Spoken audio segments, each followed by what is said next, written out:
What do you think, the next actions are for the leadership of CIC, so internally, and also for donors like the World Bank, in terms of, achieving greater impact? What should we move on to be doing? What should we do better? When we started the Climate Technology Program, we had this concept of the CIC as incubator, and then we said, okay, how can we make them sustainable? We'll attach a venture capital arm to it, make some investments, and 10 years later, the money coming back will pay for the center.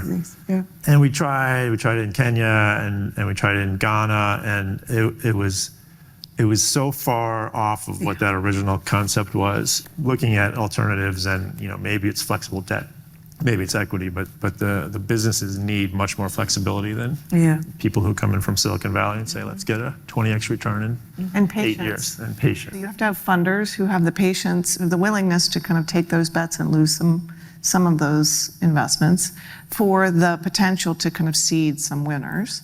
And then you need to kind of manage expectations that this is not a 10-year time horizon.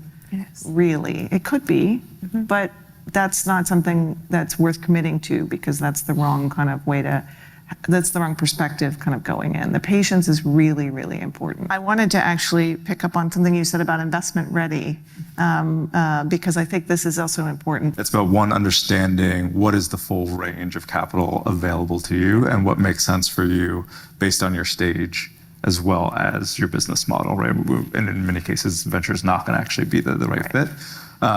And that's what we're really focused on, coming out with a plan. We cannot promise that folks are going to get on this stage and leave with their seed rounds filled the way Y Combinator can. I think probably they're the only ones that can. But we often see people come to us and they've already taken money and their cap table is already upside down, right? It already looks like a mess because they've given away so much in order to get that very early, those first few checks.